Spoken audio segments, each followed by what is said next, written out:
నిదురరాదే చలి నిదురరాదే నిదురరాదే చలి నిదురరాదే రేయల్ల ప్రియునికై రెప్పలార్పకవేచి నిదురరాదే చలి నిదురరాదే నిదురరాదే చలి నిదురరాదే. భోజనాలకు క్షేమంకరి ఇంటికి వచ్చినటువంటి అనాథబాబు హేమనల్ని భోజనాల ప్రస్తావనలో వివాహ ప్రసక్తి రాకుండా ఎవరికి వారే సర్దుకుంటారు. ఆ తర్వాత ఇంటికి పోయిన హేమనల్నికి రమేషుడు రాసిన ఉత్తరం కనిపించడంతో తాను చదివి తండ్రికి కూడా అది అందజేస్తుంది. తండ్రి కూడా ఆ ఉత్తరం చదివి బాధపడతాడు. ఏదో మాట్లాడటానికి వెళ్ళిన నళినాక్షుడికి ఆ ఉత్తరం ఇవ్వాల్సిన ఆవశ్యకత ఉందని రమేషుడు రాసిన ఉత్తరాన్ని అతనికి ఇస్తారు. ఆ తర్వాత 2-3 రోజుల తర్వాత శైలజ తన తండ్రితో పాటు నళినాక్షుని ఇంటికి మాట్లాడటానికి వెళ్ళారు. అక్కడ శైలజ, కమల ఏవో పిచ్చాపాటి మాట్లాడుకుంటున్నారు. అప్పుడు మాతుల చక్రవర్తి క్షేమంకర్తో ఇలా అన్నాడు. అమ్మా, మేము రేపు గాజీపురానికి వెళ్తున్నాం, అందుకే మీతో చెప్పి వెళదామని వచ్చాము. కమల మీకు ఇబ్బంది కలిగించినా లేక మీరు ఒకవేళ ఇంకా ఏదో చెప్పబోయేంతలో క్షేమంకరి, మీరెక్కడికి వెళ్తున్నారు అన్నగారు? మీరేం ఆలోచిస్తున్నారు? మీ చిన్నాయన బాంధవ్యాన్ని గట్టిపరుచుకునే ఆలోచన? కాదు, నేను అలాంటి వాడిని కాను, అంత గొప్పదానాన్ని కూడా మళ్ళీ తీసుకోను. ఆ విషయం మీకు అనుకూలం కాకపోతే అంటూ చక్రవర్తి నసిగాడు. మీరు నాతో సౌమ్యంగా లేరు. నాతో హరిదాసి వంటి నిండుకుండా ముచ్చటైన గృహిణి ఉండడం కంటే ఇంకా ఎక్కువ సదుపాయం ఏముంటుంది? నేనేం చేయాలనుకుంటున్నానో కూడా మీకు అర్థమై ఉంటుంది. కాబట్టి సరే అమ్మా, మంచిది ఇక దాని గురించి ఎక్కువ చెప్పకండి. నా వల్లనే మీరు అలా అనుకుంటున్నారు. హరిదాసిని మీరు మెచ్చుకుంటుంటే వినడం నా భాగ్యం. హరిదాసిని నళినాక్ష బాబు తన గుండె మీద భారం అనుకోవడమే, అదొక్కటే నాకు కాస్త బాధ అనిపించింది తప్ప, అంతే తప్ప నళినాక్ష బాబుకు హరిదాసి మీద మంచి అభిప్రాయం ఏర్పడితే నా మనసు కుదుట పడుతుంది, సంతోషం కూడా అని ఆగుతూ అన్నాడు మాతుల చక్రవర్తి. నా మాట వినండి మాతుల చక్రవర్తి గారు. నళినుడు తొందరపడ్డాడు. అతను ఏమీ చెయ్యలేనివాడు, అంతగా విరక్తుడయ్యాడు. హరిదాసి అంటే నాకు ఎంత ఇష్టమో మీకు తెలుసు. మీరు కూడా హరిదాసిని చక్కగా చూస్తున్నారు కాబట్టి ఆమె వైపు ఆలోచిస్తే కొంచెం నిరుత్సాహంగా ఉంటుంది. నళినుడిని ఆమె ఎప్పుడూ తొందర పెట్టేలా ప్రవర్తించదు. ఆమె ఏ విషయంలోనూ జోక్యం చేసుకోదు. ఇంట్లో హరిదాసి నళినాక్షుడు ఇద్దరూ అలా ఇల్లంతా కలిసి తిరుగుతూ ఉంటే ఈ కుటుంబానికి చెందిన అమ్మాయి వలె మెదులుతుంటే నా మనసు ఎంతో సంతోషపడుతుంది. ఇంట్లో ఉన్న వస్తువుల వలె కాక ఆమె మనసున్న ఒక మనిషి.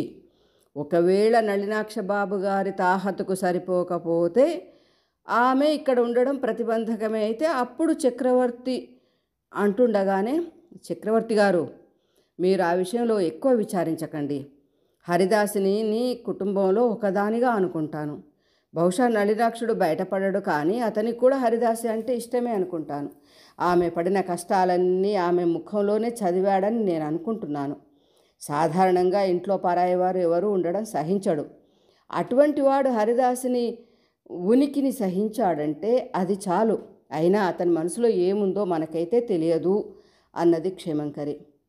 మీరు అలా చెప్తే నాకెంతో సంతోషం. నేను ఊరికి వెళ్లే ముందు నళినాక్ష బాబుతో ప్రత్యేకంగా మాట్లాడేందుకు అనుమతి ఇవ్వండి. ఎవరో ఒక అనాథ బాలిక సుఖ సంతోషాలు కోరుకోవడం మీ వంటి వారే చేయగలరు. ఈ ప్రపంచంలో ఎవరూ ఇలా మీలా ఆలోచించారు. నళినాక్ష బాబుకు నేను చెప్పబోయేది ఇదే విషయం.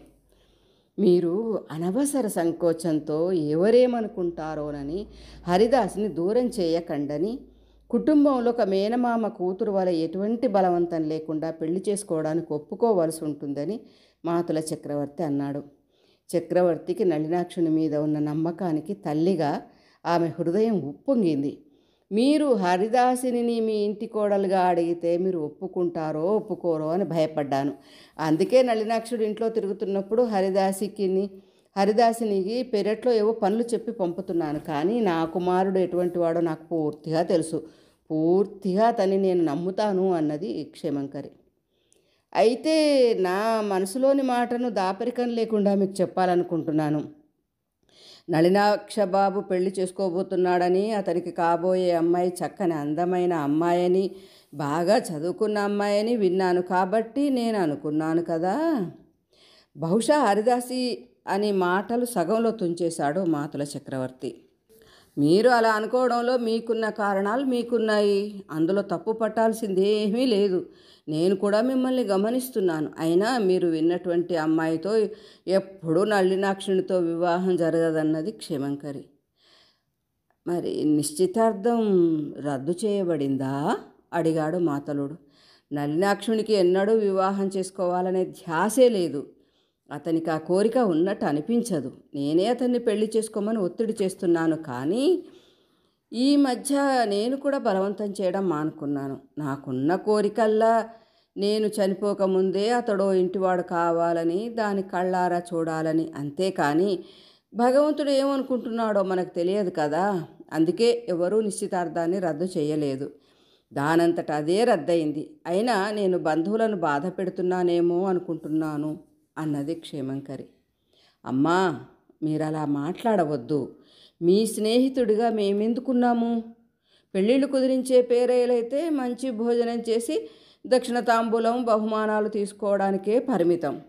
అందరినీ ఆకర్షించడానికి ఉన్నవి లేనివి చెప్పి అబద్ధాలు చెప్పి పెళ్ళిళ్ళు కుదిరిస్తాడు అన్నాడు మాతుల చక్రవర్తి. మంచి మనసున్న మిమ్మల్ని భగవంతుడు ఆశీర్వదించుగాక. మీరు చూస్తూనే ఉన్నారు, నళినుడికి ఏటికేడు వయసు మీద పడుతున్నది. నా ధర్మం ప్రకారం వాడిని ఒక ఇంటివాడిని చేయకపోతేననే నా తప్పుకు నేనే బాధపడుతున్నాను. కాబట్టి చుట్టూ ఉన్నవారిని కాదనుకొని ఎక్కడో దూరంగా ఉన్నవారిని నళినాక్షుడికి చెప్పకుండానే పెళ్లి ప్రస్తావన తెచ్చాను.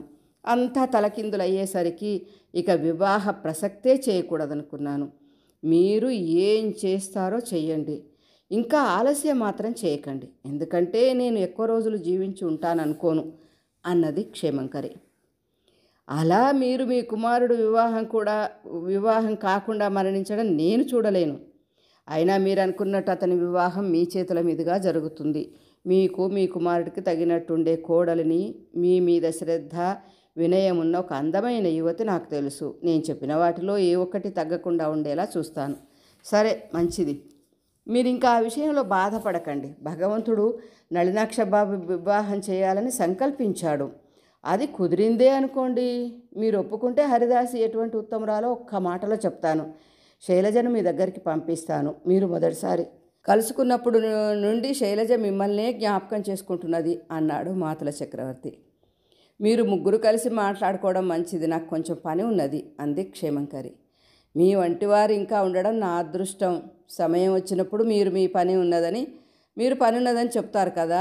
ఆ పనేంటో నాకు తెలుసు.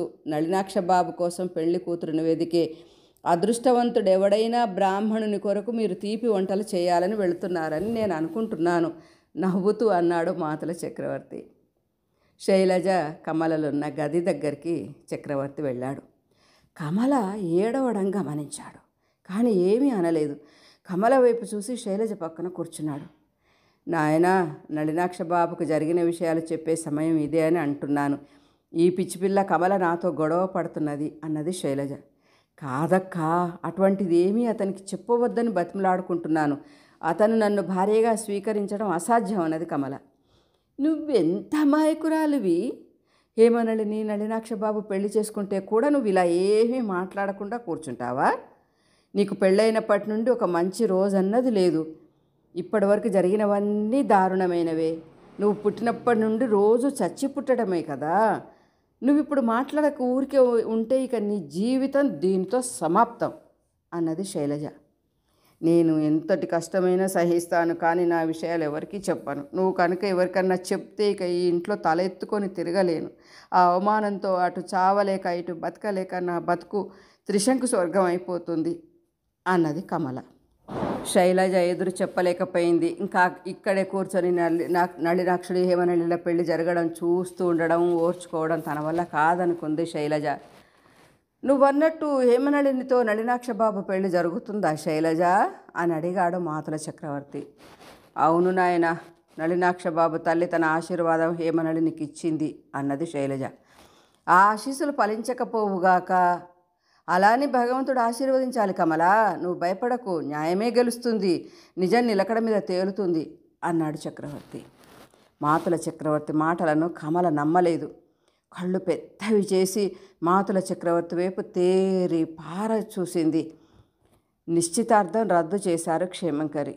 ఆ పెళ్లికి నళినాక్ష బాబు ఒప్పుకోకపోవడం ఒకటే కాదు, క్షేమంకరి కూడా హేమనళినికి ఇష్టం లేదనిపించి ఈ నిర్ణయం తీసుకున్నారు అని చెప్పాడు మాతుల చక్రవర్తి.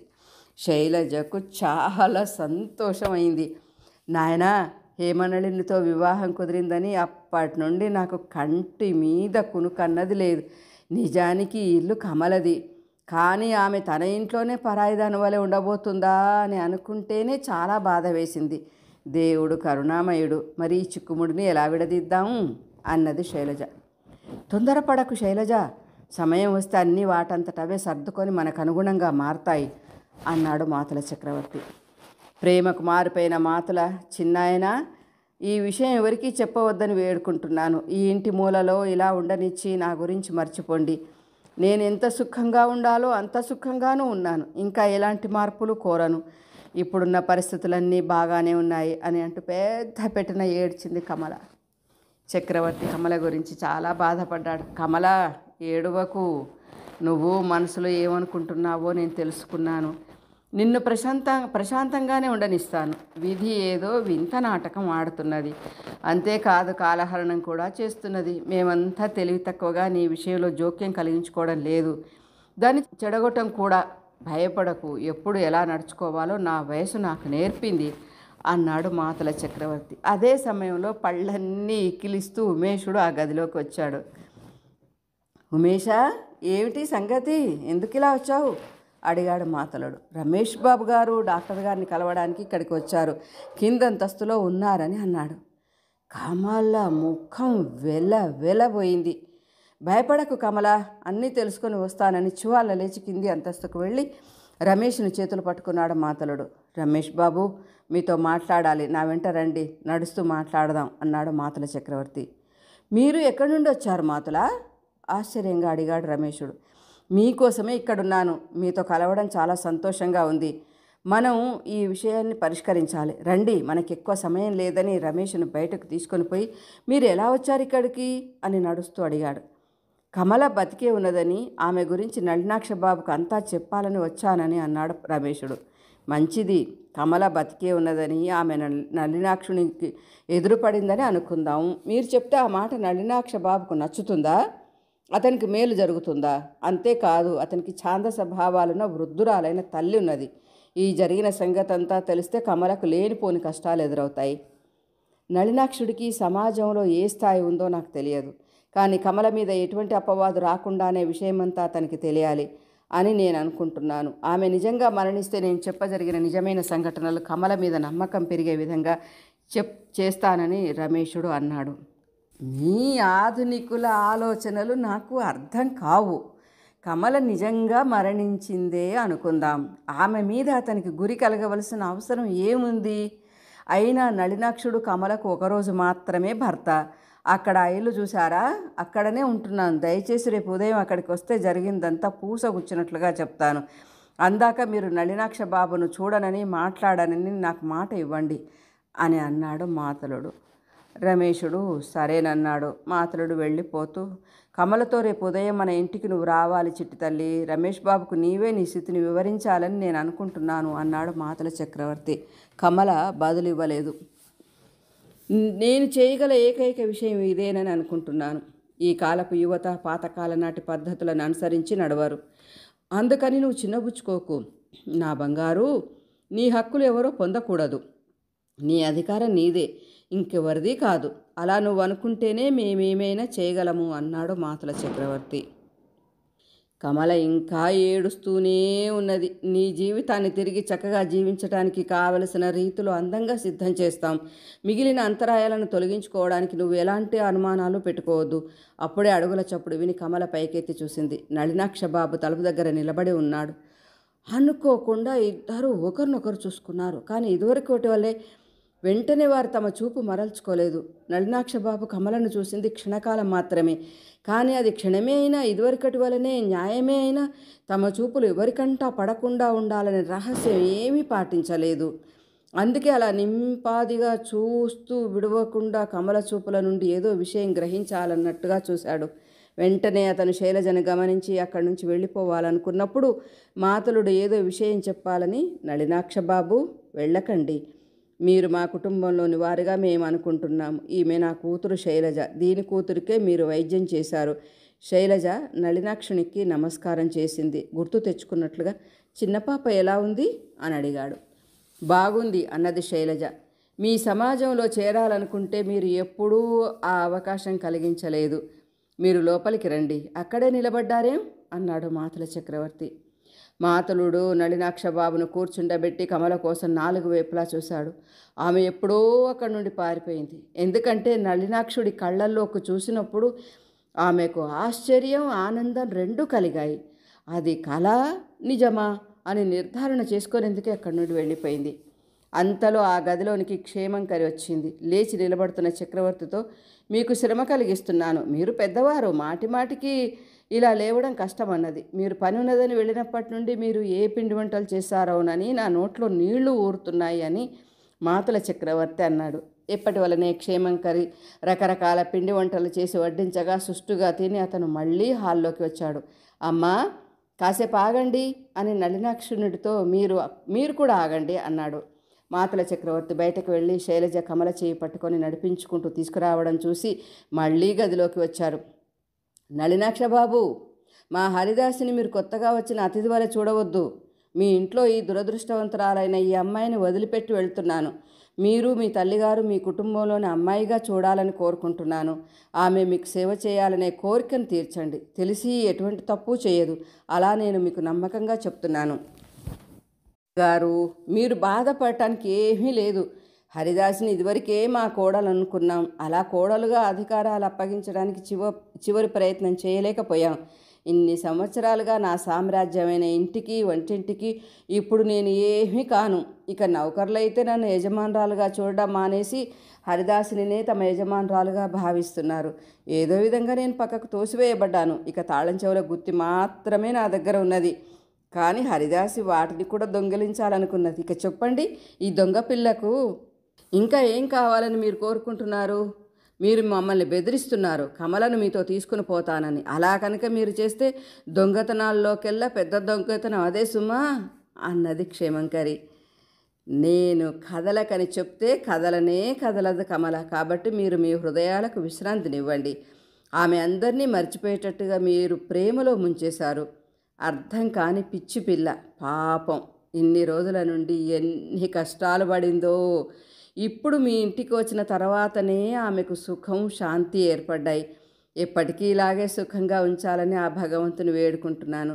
కమల మీ కళ్ళ ముందే మీ ప్రేమను, మీ దయను పొందాలని నేను వెళ్లే ముందు ఆమెకి ఇచ్చే దీవెన ఇదే అని అంటుంటేనే అతని కళ్ళ నుండి బొట్ట బొట్ట కన్నీళ్లు కారాయి. నళినాక్షుడు తబ్బిబ్బై ఏమీ మాట్లాడకుండా అంతా వింటున్నాడు. అందరూ మాట్లాడడం అయిపోయిందని అనుకుని మెల్లగా అతను తన గదిలోకి వెళ్ళిపోయాడు. డిసెంబర్ నెల కావడంతో వాతావరణం చల్లగా ఉంది. సూర్యుడు అస్తమిస్తున్నాడు. కొత్త పెళ్లి కూతురు సిగ్గుపడుతున్నట్టుగా ఎరుపు రంగు ఆ గదంతా అలుముకున్నది. ఆ ఎరుపు రంగు నళినాక్షుడి నరనరాన వ్యాపించి ఒళ్ళంతా పరుగులు తీసినట్టు అనిపించింది. సింధు ప్రాంతపు స్నేహితుడు ఆ రోజు ఉదయమే గంప నిండా గులాబీ పూలను పంపాడు. ఆ పూలను సర్దమని క్షేమంకరి కమలకిచ్చింది. ఆ పూలను ఒక పాత్రలో తీసుకుని నళినాక్షుడి గదిలోకి వెళ్ళింది. ఆ పూల పరిమళం అతన్ని పలకరించింది. యోగి వంటి అతని హృదయాన్ని ఆ సాయంకాలపు ఎండతో పాటు గులాబీ పూలు కలిసి అతన్ని బాధించాయి. గత సంవత్సరం అతని ప్రపంచమంతా ఆధ్యాత్మికమయం. జీవితంపై విరక్తితో, మొరటుదనంతో దాదాపు జీవించాలన్న కోరికనే విడిచిపెట్టి జీవించాడు. ఇప్పుడేమో సృష్టి మొత్తం వీణానాదంతో అద్భుతమైన నాద ఝరిలో కొత్తగా చిగురించినట్టుగా ఆ సుమధుర ఆలాపన తనను చుట్టుముట్టినట్టుగా మదించిన ఏనుగు కొట్టిన దెబ్బ వలె కనపడని పాముల వాడి బూర స్వరనాదం మనసులో ప్రతిధ్వనిస్తున్నట్లు వినిపించింది. కిటికీ నుండి చూస్తున్న నళినాక్షుడు యువతలికి మరలి వచ్చాడు. తన పడక తలవైపున మూలలో అందంగా అమర్చిన గులాబీ పూలను చూశాడు. అవి తననే చూస్తున్న కోటాను కోట్ల కళ్ళ వలె కనపడ్డాయి. అవి తన గుండెలో ఏవేవో గుసగుసలు చెప్పినట్టు వినిపించాయి. ఆ గులాబీలలో నుండి ఇంకా పూర్తిగా విచ్చుకొని ఒక బంగారు రంగున్న మంచి సువాసన ఉన్న ఒక గులాబీ మొగ్గను తీసుకున్నాడు. అతడు దాన్ని తాకినప్పుడు ఆ పువ్వుని ఇదివరకే ఎవరో తాకినట్లు అనిపించింది. ఒక సన్నని కంపం ఒళ్ళంతా వ్యాపించింది. ఆ పువ్వును తన పెదవులకు కనురెప్పలకు తాకించుకున్నాడు. అస్తమించిన సూర్యుని కిరణాల ఆ సాయంకాలం ఆకాశాన్ని వెలుగుతో నింపుతున్నది. నళినాక్షుడు గది నుండి బయటకు వచ్చే ముందు మంచం దగ్గరికి వెళ్ళి మెత్తగా వచన ఎత్తి గులాబీ పువ్వును తలగడ మీద ఉంచడానికి వంగాడు. మంచానికి దూరంగా నక్కి ఉన్న ఒక ముఖాన్ని చూశాడు. దగ్గరగా వెళ్ళి ముఖాన్ని పైకెత్తాడు. మేలిముసుగు వేసుకుని సిగ్గుపడుతున్న ముఖంతో నేలకు అంటుకుపోయిన చూపుతో అలా చూసిన కమలను నళినాక్షుడు కమల ఆహా అని సిగ్గుతో కాలాన్ని చంపేసింది. మూలలో గులాబీ పూలను సర్ది నళినాక్షుని పడకను దులిపి చక్కగా సర్ది గదిలో నుండి బయటకు వెళ్తున్నప్పుడు అతని అడుగుల చప్పుడు విని ఎక్కడో ఒకచోట దాక్కోవాలని తొందరపడింది. ఆమెకు ఆశ్చర్యం కలిగించేందుకు అతను ఆమె దాగున్న చోటును కనుక్కోవడంతో పారిపోవడము దాక్కోవడము రెండూ సమస్యనైంది. కలవరపాటు నుండి ఆమె మామూలుగా చేయడానికి నళినాక్షుడు తలుపు దగ్గరికి నడవబోయి కానీ ఆమె దగ్గరికి వెళ్ళినప్పుడు మనసులో ఒక భావం మెదిలింది. ఏమీ నిశ్చయించుకోలేక ఒక్క క్షణం నిలబడ్డాడు. వెంటనే అతడు నెమ్మదిగా వెనుకకు తిరిగి నేలవైపు చూస్తూ ఇలా అన్నాడు, దయచేసి నిలబడు, నన్ను చూసి సిగ్గెందుకు, సిగ్గుపడవద్దు అని అన్నాడు నళినాక్షుడు.